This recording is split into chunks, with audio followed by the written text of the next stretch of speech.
الشيطان الرجيم.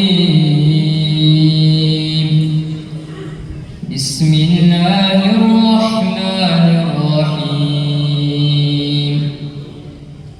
فأتت به قومها تحمله قالوا يا مريم لقد جئت شيئا فريا يا أخت هارون ما كان أبوك امرأ سوء وما كانت أمك بغيا فأشارت إليه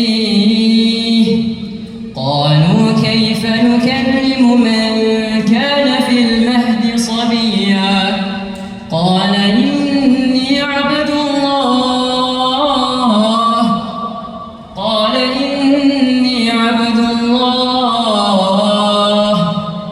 آتاني الكتاب وجعلني نبيا وجعلني مباركا أينما كنت وأوصاني بالصلاة والزكاة ما دمت حيا وبرا بوالدي